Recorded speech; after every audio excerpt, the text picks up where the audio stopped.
सत्वेषु मैत्री गुणेषु प्रमोदम् क्लिष्टेषु जीवेषु कृपापरत्वम् माद्यस्वभावम् विपरीतवृत्तौ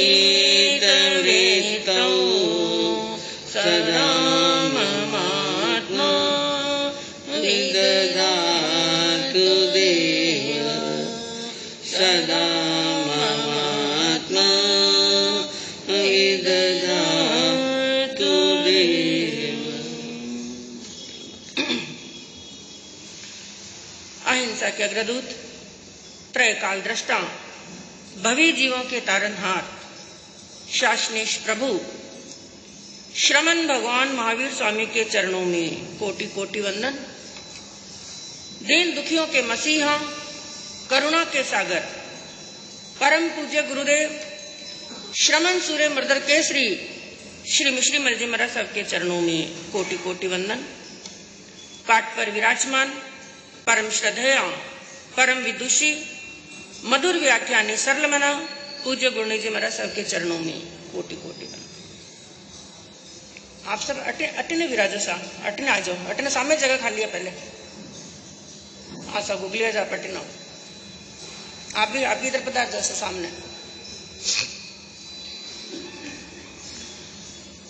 धर्म प्रेमी बंधुओं, शीलवती माताएं बहनों, आपके सामने वर्णन चल रहा है उत्तराध्ययन सूत्र के माध्यम से चतुर्थ अध्ययन का असंस्कृत, जिसके अंदर कल आपके सामने वर्णन चला इंद्रियों के बारे में, और आपने चौथे अध्ययन की 10वीं गाथा के अंदर वर्णन श्रवण किया कि प्रभु ने उपदेश दिया है इस भव्य आत्मा को, इस जीव आत्मा को शीघ्र ही विवेक की प्राप्ति होना कोई सरल कार्य नहीं है। आत्मा का जागना, विवेक जागृत होना, सन्मार्ग पर लगना, यह सरल कार्य नहीं है, क्योंकि आत्मा के ऊपर बाह्य संग भी है और अभ्यंतर संग भी है। कभी बाह्य संग उसे सन्मार्ग पर आरूढ़ होने से रोक लेते हैं, तो कभी अभ्यंतर संग रोक लेते हैं।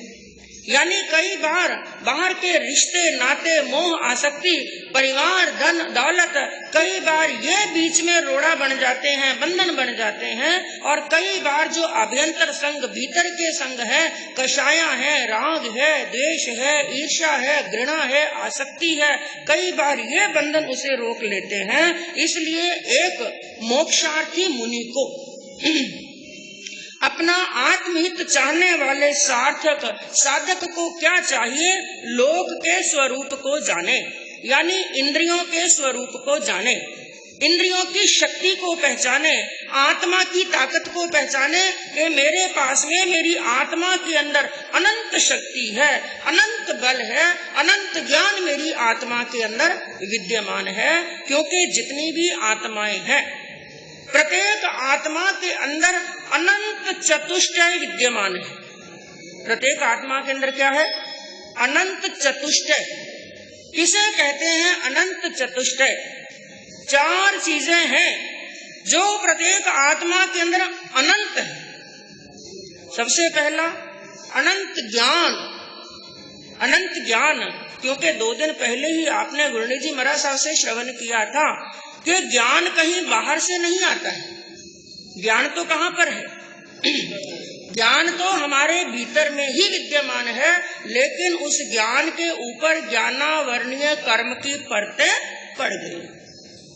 अनंत ज्ञान हमारे अंदर है, अनंत दर्शन हमारे अंदर है, अनंत चारित्र हमारे अंदर है और अनंत बल हमारे अंदर है। बस उस बल को प्रकट करना, उस बल को जानना, इंद्रियों के सामर्थ्य को जानना, इंद्रियों की शक्ति को जानना। तो एक मोक्षार्थी मुनि के लिए क्या कहा गया, एक साधक के लिए कहा कि लोक के स्वरूप को जाने, इंद्रियों की शक्ति को जाने और जान करके प्रमाद से दूर होकर के इंद्रियों को अपने वश में करे और सन्मार्ग के ऊपर लगे। और अगली गाथा के अंदर उपदेश दिया, मुहम मुहम मोह गुणे जयंतम अनेक रूपा समणम चरंतम फासा फुसंती असमंजसम च नते सुभिक्खु मनसा पौसे। अगली गाथा के अंदर प्रभु क्या उपदेश फरमाते हैं, मुहम मुहम मोह गुणे जयंतम। हर कदम कदम के ऊपर, हर पग पग के ऊपर और बार बार शब्द आदि मोह। शब्द आदि मोह का अर्थ क्या हुआ, शब्द आदि विषय, 5 इंद्रियों के जो विषय बताए, शब्द है, वर्ण है, रूप है, गंध है, रस है और स्पर्श है। जो इंद्रियों के विषय हैं, मोह है, राग है, इनको बार बार जीतता हुआ, जितने भी इंद्रियों के विषय हैं, जब भी विषय एक साधक को परेशान करे, जब भी इसको संसार के अंदर घुमाने का काम करे, भटकाने का काम करे, उस समय उस साधक को क्या चाहिए, उन विषयों के राग के अंदर ना फंसे। तो कदम कदम के ऊपर उन गुणों को जीतता हुआ संयम मार्ग के अंदर विचरण करे और साधु को अपने जीवन के अंदर कई बार शब्द आदि विषय प्रतिकूल रूप में भी स्पर्श करते हैं। शब्द आदि विषय कई बार अनुकूल रूप में जैसा वो चाहता है वैसा काम होता है, जैसी चीज वो चाहता है वैसा उसे प्राप्त होता है। और कई बार यही विषय प्रतिकूल रूप में सामने आते हैं। जैसे उदाहरण के माध्यम से, एक वस्तु ऐसी है जिसमें से सुगंध आ रही है और एक वस्तु ऐसी है जिसमें से क्या आ रही है, दुर्गंध आ रही है। तो सुगंध वाली वस्तु को, जैसे अतर है, तेल है, फुलेल है, सुगंधित द्रव्य है, उस सुगंधित द्रव्य के प्रति मनुष्य क्या हो जाता है, आकर्षित, अच्छे लगते हैं ना। इसलिए तो शरीर पर क्या लगाते हैं, सुगंधित पदार्थ लगाते हैं, तरह तरह के अतर लगाते हैं, महंगे महंगे अतर लगाते हैं। तो एक साधु के लिए, एक साधक के लिए क्या कहा, जो अनुकूल विषय हैं उनके प्रति राग नहीं करे और जो प्रतिकूल विषय है उनके प्रति द्वेष नहीं करे। जब साधु के 22 परिशहों का वर्णन आता है, किसका वर्णन आता है, साधु के परिशह बताए गए, और वो भी कितने हैं, 22। परिशय किसे कहते हैं, कष्ट। सामान्य भाषा के अंदर कह सकते हैं हम कष्ट, लेकिन दुख गृहस्थी के जीवन में भी आते हैं और दुख साधु के जीवन के अंदर भी आते हैं। क्योंकि कर्म तो साधु के भी 8 हैं और गृहस्थी के भी कितने हैं, 8 हैं। जब तक केवल ज्ञान प्राप्त नहीं हुआ, मोहनीय कर्म क्षय नहीं हुआ, घाती कर्म क्षय नहीं हुआ, जब तक संसार के अंदर भटक रहे हैं, चाहे गृहस्थी है, चाहे संत है, चाहे ज्ञानी है और चाहे अज्ञानी है, सबके कर्म कितने हैं, 8 है। और जब तक कर्म है तो सुख भी आएगा और दुख भी आएगा। तो दुख एक गृहस्थी के जीवन के अंदर भी आते हैं और दुख साधु के जीवन के अंदर भी आते हैं। लेकिन और कई बार तो क्या हो जाता है, गृहस्थी से बढ़कर के भी दुख साधु के जीवन में ज्यादा आते हैं। जैसे प्रभु महावीर जब तक घर के अंदर थे, राजसी ठाठ से रहते थे, दुख क्या है, कष्ट क्या है, कभी उनके जीवन के ऊपर परछाई भी नहीं पड़ी। और जैसे ही दीक्षा ली, दीक्षा लेते ही कष्ट आने क्या हो गए थे, शुरू हो गए थे। लेकिन फिर भी क्या बताया, साधु के जीवन के अंदर जो दुख आते हैं, जो कष्ट आते हैं, उनको दुख नहीं कहा जाता, उनको क्या कहते हैं, परिशय। क्यों परिशय क्यों कहते हैं कि उन दुखों के अंदर भी साधक घबराता नहीं, और यदि घबरा जाए तो वो परिशय नहीं बल्कि क्या बन जाते हैं, दुख। भोग भी लिए और फिर भी कर्मों की निर्जरा संपूर्ण हुई। तो साधु के जीवन के अंदर परिचय बताए गए। कष्ट आते हैं, दुख आते हैं, सच्चा साधक जो उन परिचयों को देख करके सहन करके घबराए नहीं, बल्कि हंसता हंसता उनको पार कर जाए, तो परिचय अनुकूल भी बताए और प्रतिकूल भी बताए। प्रतिकूल भी बताए। कई परिचय ऐसे हैं जो अनुकूल हैं और कई परिचय ऐसे हैं जो प्रतिकूल। प्रतिकूल जो अच्छे लगने वाले नहीं है, जैसे भूख का परिचय है, प्यास का परिचय है, सर्दी का परिचय है, गर्मी का परिचय है, मच्छरों का परिचय है, रोग का परिचय है। कई परिचय ऐसे हैं जो प्रतिकूल हैं, इसको समझने का प्रयास करना।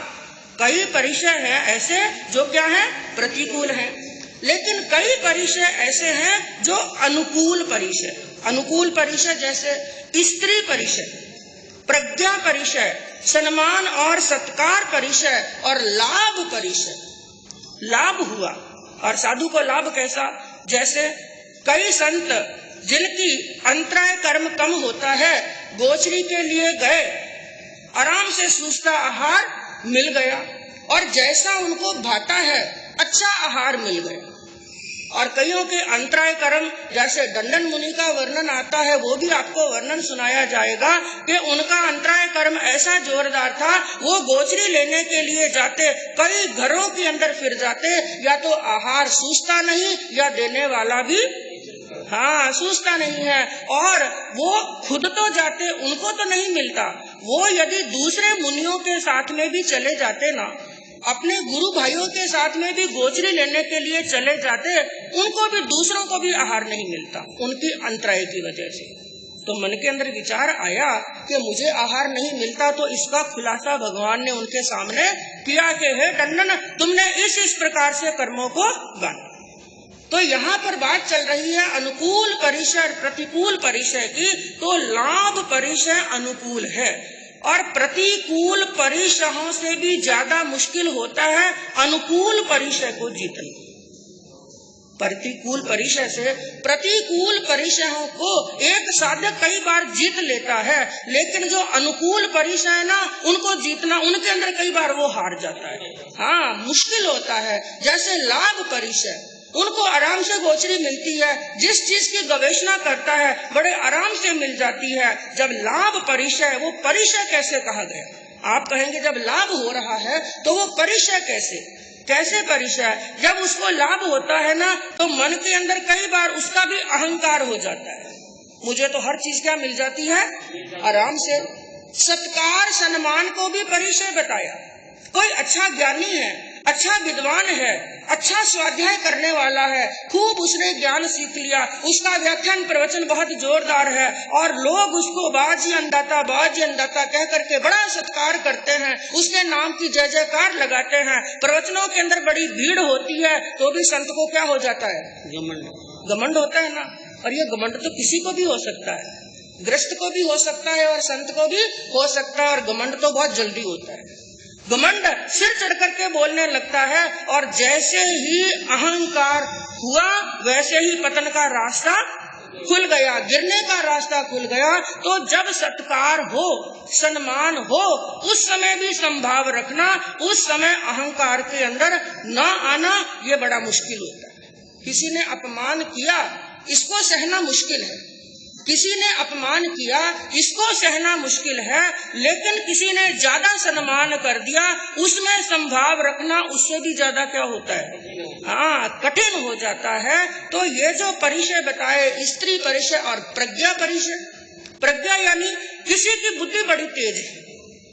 कई तो ऐसे हैं कि जैसे रटते रहते हैं और ज्ञान उनको चढ़ता नहीं है। ऐसे भी हमारे शास्त्रों के अंदर कई संतों का बखान आता है, जैसे माशतुष मुनि का आता है। माशतुष नाम उनका माशतुष नहीं था, इसका भी वर्णन आपको बताया जाएगा। माशतुष रटते जिनको केवल ज्ञान हो गया। और दो शब्द बताए गुरु ने, मारुष मातुष। कितने शब्द? कई बार आपको ज्ञान ना चढ़े ना, तो ऐसे ऐसे संतों के दृष्टांत याद कर लेना। केवल गुरु ने दो शब्द दिए कि हे शिष्य, इन शब्दों को याद कर ले, तेरा कल्याण हो जाएगा। कौन से शब्द? मारुष मातुष। रटते रहे कई महीने व्यतीत हो गए। शब्द को क्या कर दिया, मास तुष मास तुष मास तुष। वो दो शब्द भी याद नहीं कर सके, लेकिन गुरु आज्ञा का पालन किया, उसी को रटते रहे, उसी को शास्त्र वाक्य समझ लिया। मास तुष करते हुए ही कौन सा ज्ञान हो गया, केवल ज्ञान। तो यहाँ पर बात क्या चल रही थी, प्रज्ञा भी परिचय है। किसी को सहजता से ज्ञान प्राप्त हो जाता है, जैसे पूज्य श्री जयमल जी महाराज साहब जैसे, आचार्य जयमल जी महाराज साहब जैसे हुए कि जिनको जब दीक्षा की भावना आई तो भूदर जी महाराज साहब से पूछा कि मुझे अभी दीक्षा दे दो। लेकिन भूदर जी महाराज साहब ने क्या फरमाया, दीक्षा के लिए क्या जरूरी है, कम से कम प्रतिगमन आना जरूरी।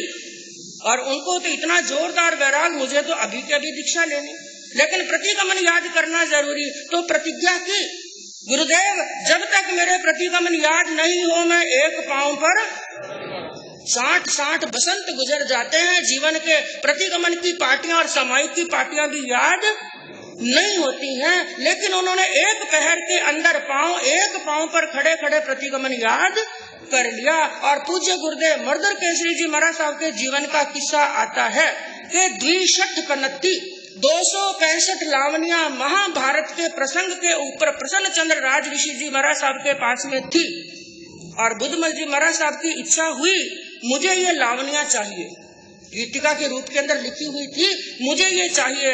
लेकिन प्रसन्न चंद्र जी महाराज साहब की देने की इच्छा नहीं, मेरे गुरु की निशानी है, मैं कैसे दूं। उस समय पूछे गुरुदेव वैराग्य अवस्था के अंदर थे, दीक्षा भी अंगीकार नहीं की, वो वैरागी थे। जयतारण की ये घटना है, उस समय जब बुद्धमल जी महाराज साहब की इच्छा हुई मुझे ये लावनिया चाहिए, और प्रसन्न चंद्र जी महाराज साहब ने इनकार कर दिया, साफ इनकार नहीं किया लेकिन मौन कर गए। गुरुदेव समझ गए ये देना नहीं चाहते। बुद्धमल जी महाराज साहब को एक बात कही, गुरुदेव एक काम कीजिए, जब शाम का समय हो, प्रतिगमन के बाद में संत वहाँ पर बैठे, तो उनसे कहो कि ये 265 की 265 लावनिया एक बार सुना तो दे, हमें लयबद्ध सुना दे। तो प्रसन्न चंद्र जी महाराज साहब के सामने ये बात आई तो उन्होंने कहा ठीक है, सुना तो मैं दूंगा। सब संत बैठ गए और वैरागी जी भी वहीं पर बैठ गए, और प्रसन्न चंद्र जी महाराज साहब ने 265 की 265 लावनिया लयबद्ध सुनाई। सुबह का सूर्य उदय हुआ, एक प्रहर दिन बीता, गुरु के पास में गए पूज्य गुरुदेव और जाकर के एक पेपर सामने रखा और पहले कहा, गुरुदेव मैं आपको कुछ सुनाना चाहता हूँ। क्या सुनाना चाहते हो, सुनाओ। पहले से लगाकर के 265 लावनिया यथावत सुना दी। बुद्धमल जी महाराज साहब हैरान हुए, ये कैसे, तुम्हारे पास में ये लावनिया कहाँ से आई? गुरुदेव आपकी कृपा से। कैसे? जैसे जैसे प्रसन्न चंद्र जी महाराज साहब सुना रहे थे, मैं वैसे वैसे बैठा याद कर। एक बार सुना और 265 या 65 लावनिया क्या कर ली, याद कर ली। ऐसी ऐसी प्रज्ञा, ऐसी ऐसी प्रज्ञा के धनी कई संत हुए, कई आत्माएं हुई। तो कई संतों को बड़ी शीघ्रता से ज्ञान याद हो जाता है, लेकिन ये भी एक परिचय बन जाता है। कब? जब ज्ञान का क्या हो जाए, अहंकार।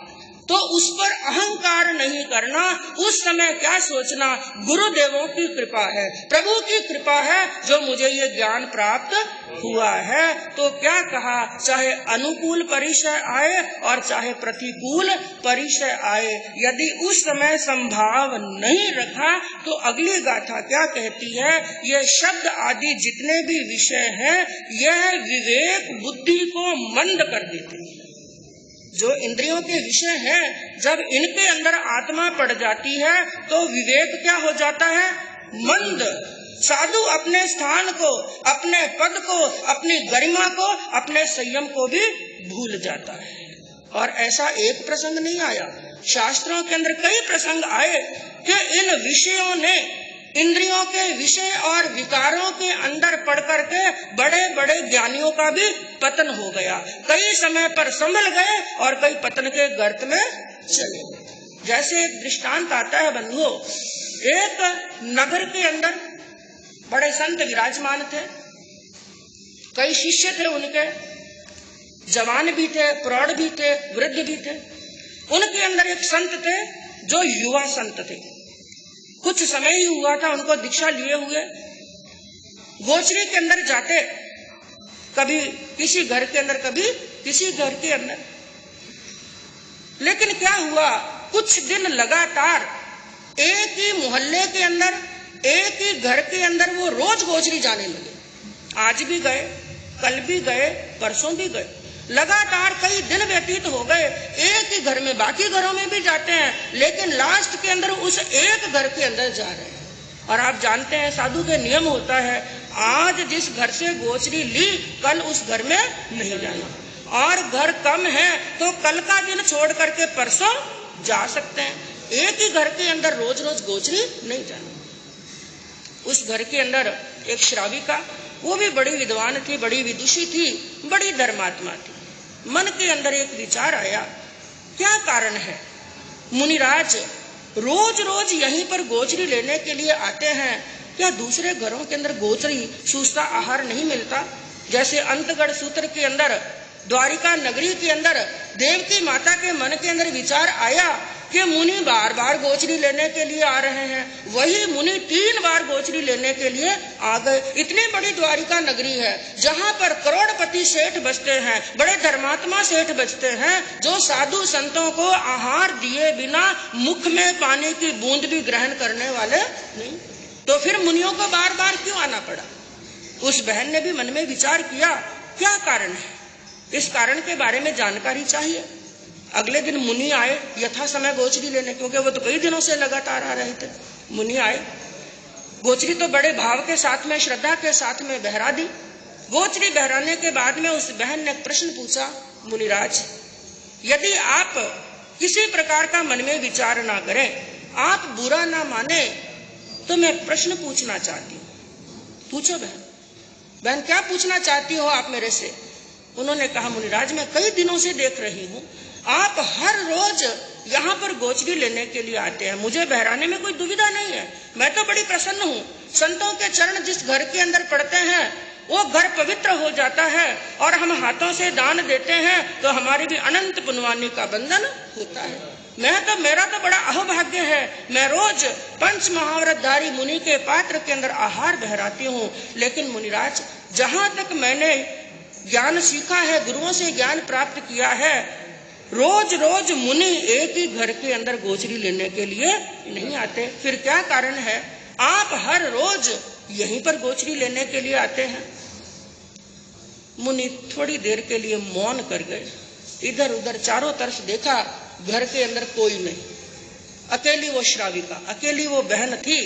उन्होंने मौका देखा, इसलिए साधु के लिए भगवान ने आगमों में क्या आज्ञा दी, अकेला साधु अकेली स्त्री से बात नहीं करे, अकेली साध्वी अकेले पुरुष के साथ में बात नहीं, एकांत में नहीं रहना। उन्होंने देखा एकांत है, और चल करके इसने ही प्रश्न पूछ लिया, तो मेरे मन की बात कह दूं। एक बार तो आंखें नीची की, लेकिन फिर विषयों ने जोर मारा, फिर इंद्रियों ने जोर मारा और अपने मन की बात कह दी। यदि तुम भी बुरा ना मानो तो मैं मेरे मन की बात कह देना चाहता हूँ, क्योंकि यूं तो मेरी हिम्मत नहीं थी, लेकिन तुमने खुद ने प्रश्न पूछा, इसलिए मैं मेरे मन की बात कहता हूँ। मैं यहाँ पर हर रोज एक चीज देखने के लिए आता हूँ, जो चीज मुझे बड़ी आकर्षित करती है, मैं रह नहीं पाता उसे देखे बिना। उस बहन ने कहा, ऐसी कौन सी चीज है जिसे देखने के लिए रोज यहाँ पर आते हो? मुनि ने कहा, मुझे तुम्हारी आंखें बड़ी सुंदर लगती हैं। क्या कहा? तुम्हारी आंखें बड़ी सुंदर लगती हैं, जब तक दिन में एक बार इन आंखों को ना देख लो मुझे रात को नींद। ये इंद्रियां हैं बंधुओं, अच्छे अच्छों को गिरा देती हैं, ये इंद्रियों ने अच्छे अच्छों का पतन कर दिया। ये बात सुनी, उस बहन ने कहा, अच्छा ऐसी बात है, कोई बात नहीं, आपको मेरी आंखें सुंदर लगती हैं तो रोज आना देखने के लिए। आज तक तो आप अपनी इच्छा से आते थे, आज मैं निमंत्रण देती हूँ मेरे घर पर रोज गोचरी लेने के लिए। मुनिराज पहले तो डरते डरते आते थे, और अब सब डर भी क्या हो गया, उसने तो खुद ने मुझे आगे होकर के निमंत्रण दिया है, अब डरने की कोई बात नहीं। बड़े खुश हुए, बड़े आनंदित हुए, और अगले दिन हर रोज की तरह और प्रसन्नता के साथ में वहां पर गोचरी लेने के लिए आए। लेकिन आज उन्होंने क्या देखा, गोचरी की सामग्री तो सामने यथावत पड़ी है, लेकिन बहन के चेहरे के ऊपर घूंघट डाला हुआ है। क्या डाल दिया? मुनिराज विचार करने लगे, अपने आप तो मुझे बुलाया और जो देखने के लिए मैं आया उसके ऊपर क्या डाल दिया? घूंघट। लेकिन कहने की हिम्मत नहीं, क्योंकि वेश कौन सा है? साधु का। मन चाहे कितना भी गिर जाए लेकिन व्यवहार के अंदर तो फिर भी मर्यादा रखनी पड़ती है। हिम्मत नहीं हुई कुछ कहने की। गोचरी के लिए पात्र सामने रखे और वो बहन गोचरी बहराने लगी। और गोचरी बहराते हुए क्या हुआ, आज वो हाथ किसी बर्तन में डालना चाहती है और हाथ दूसरे बर्तन में जा रहा है। बहना चाहती है सब्जी, हाथ जा रहा है चावल में। कभी कोई चीज नीचे गिर रही है, कभी चम्मच नीचे गिर रहा है और कभी ढक्कन नीचे गिर रहा है। मुनि समझ नहीं पाए ये आखिर हुआ क्या। जैसे तैसे करके गोचरी बहराई। लास्ट के अंदर एक कटोरी सामने की, ढक्कन से ढकी हुई थी, छोटी सी कटोरी सामने की। जब मुनि पात्र अपने बांधने लगे, पात्र उठाने लगे, उस बहन ने कहा, मुनिराज अपनी सबसे प्रिय चीज तो लेते जाइए, जो चीज आपको सबसे प्रिय है वो चीज तो लेते जाओ। मुनि ने कहा, मुझे सबसे प्रिय चीज है? मैं समझा नहीं, क्या कहना चाहती हो? अपना घूंघट उठाया और साथ में उस कटोरी पर से ढक्कन उतारा। उस कटोरी में क्या था? बहन की दोनों आंखें। ये आपको बड़ी प्रिय है ना मुनिराज, ये लेते जाइए, साथ में लेते जाइए, बड़े आनंद के साथ में रहिए। जैसे ही उस बहन की आंखों की तरफ देखा, उस कटोरी की तरफ देखा, उनके रोंगटे खड़े हो गए, शरीर पथरा गया, पांव तले की जमीन निकल गई। अरे ये क्या हो गया, अन्याय हो गया। मुनि गए, अब चल तो रहे हैं लेकिन उनका ना पांव साथ दे रहे हैं, ना दिमाग साथ दे रहा है। दूझते दूझते गुरु के पास में पहुंचे। मन के अंदर चिंतन किया, मैंने कितना बड़ा अन्याय कर दिया। मेरा इतना पतन हो गया, इतना पतन हो गया कि मेरे कारण से उस बहन ने अपनी आंखें निकाल करके दी। अब इसके बदले में मैं क्या दूं? मुझे सही रास्ते पर लाने के लिए बहन ने आंखें निकाल करके दी। उसने आंखें दी तो बदले में उसको मैं क्या दे सकता हूँ? गुरु के पास में गए, वंदन नमस्कार किया और हाथ जोड़ करके कहा, गुरुदेव मुझे संथारा पचका दीजिए, मेरा प्रायश्चित यही है। उस बहन ने जो मेरे लिए त्याग किया, उसके लिए मैं संथारा भी करूं तो मेरा संथारा भी क्या है? छोटा है। अब चिंतन इस बात पर करना है। पहली बात तो ये कि इंद्रियों ने एक संत को गिराया, लेकिन वो तो संभल गए और उनको संभालने वाली कौन थी? एक श्राविका। और आजकल कई बार देखने में क्या आता है, कोई संत अपने मार्ग से भटक रहा है, भटक सकता है। 21वीं सदी चल रही है, भौतिक युग चल रहा है, ये मोबाइल का, लैपटॉप का जमाना चल रहा है। इतनी प्रगति इस समाज के अंदर इन चीजों के अंदर हो रही है, कोई भी भटक सकता है। उस बहन ने जो अपना कर्तव्य निभाया, उसका तो कोई साकानी नहीं है। उसका मुकाबला करना तो कोई किसी के हाथ की बात नहीं है। उसका मुकाबला नहीं कर सकते हैं तो कम से कम आपको अपना कर्तव्य क्या निभाना चाहिए। यदि एक संत अपने संयम मार्ग से भटक रहा है तो अम्मा पियरों का दायित्व निभाओ। ऐसा नहीं कि संतों की कोई चूक देखे और चौराहे पर जाकर के। आजकल क्या होता है, साधु संतों की छोटी मोटी गलती देखते हैं और जाकर कहाँ करते हैं? चौराहे पर जाकर के बोलते हैं और 10-15 तो फोन भी लगा देते हैं। ये कोई संत है क्या? इनकी कोई क्रिया नहीं है, इनका कोई चारित्र नहीं है, इनका कोई व्यवहार नहीं है। जो ऐसी निंदा करते हैं उनको अम्मा पियरो कहलाने का कोई अधिकार ना। वो अम्मा पियरो है, ना वो श्रावक है, वो मात्र एक ग्रस्त है। ऐसा काम केवल ग्रस्त कर सकता है, श्रावक करने वाला नहीं है। मैं कहूँ आपके घर के अंदर कोई संतान है, बेटा है, बेटी है, बेटा शराब पीने लग गया, वो क्लबों में जाने लग गया, जुआ खेलने लग गया और बेटी ने किसी नीच जाति वाले के साथ में रिलेशन बना लिया, तो आप लोग क्या करोगे? मुझे ये बताओ। चौराहे पर क्या करोगे? फोन करके किसी को बोलोगे? चौराहे पर निंदा करोगे? समाई के अंदर बैठे बैठे किसी के पास में बुराई करोगे? नहीं, बल्कि क्या करोगे? चुप नहीं, चुप भी नहीं रहना। चुप भी रहना गलत है, चुप नहीं रहना। अपने बच्चे को अंदर कमरे में ले जाकर के पहले प्यार से समझाएंगे, प्यार से नहीं समझे तो डांट करके समझाएंगे और डांट करके भी नहीं समझे तो दो साम दाम दंड भेद उनको सन्मार्ग पर लगाएंगे। तो वो सच्चा श्रावक है जिसने साधु संतों की गलती देखी। तो अम्मा पीरों का दायित्व निभाओ, उनके पास में जाओ, गुरुजी के पास में बात करो, उनको प्रेम से समझाओ। प्रेम से नहीं समझे तो डांट करके समझाने का भी आपका अधिकार है। तब तो अम्मा पियरो हो। और यदि केवल निंदा की तो अम्मा पियरो नहीं है। तो ये दृष्टांत चल रहा था अनुकूल परिचय के ऊपर। वो स्त्री की उस बहन की आंखों पर आकर्षित हुए। तो ये कौन सा परिचय है? अनुकूल। अनुकूल स्त्री परिचय, स्त्री परिचय अनुकूल परिचय है। ऐसे परिचयों को जीतना क्या होता है? मुश्किल होता है। इसलिए एक कवि ने क्या कहा कि जब घट मोह समाया, जब घट मोह यानी घट के अंदर में मोह समा जाता है तो क्या होता है? जब घट मोह समाया सभे भया अंधियार, चारों तरफ अंधियारा ही अंधियार हो जाता है। जब घट मोह समाया सवे भया अंधियार, निर्मोह ज्ञान विचार के साधु उतरे पार। निर्मोह को, निर्मोह का विचार करना, अनासक्ति का विचार करना, आसक्ति को छोड़ करके, मोह को छोड़ करके जब संसार के अंदर रहता है। और दो लाइनें कह करके अपने वक्तव्य को विराम दूंगी। एक साधक को संसार में कैसे रहना, संसार के अंदर इस भौतिकता के युग के अंदर यदि बच करके रहना है तो किस प्रकार से रहना कि जग माही ऐसे रहो ज्यों जीवा मुख माह। कैसे रहना? जैसे मुंह के अंदर क्या रहती है? जीभ। के जग माही ऐसे रहो ज्यों जीवा मुख माए, घी घड़ा भक्षण करे। ये जीभ घी भी खाती है, तेल के मिष्ठान भी खाती है, चरके भी खाती है और मीठे भी खाती है, लेकिन घी घना भक्षण करे तो भी चिकनी ना।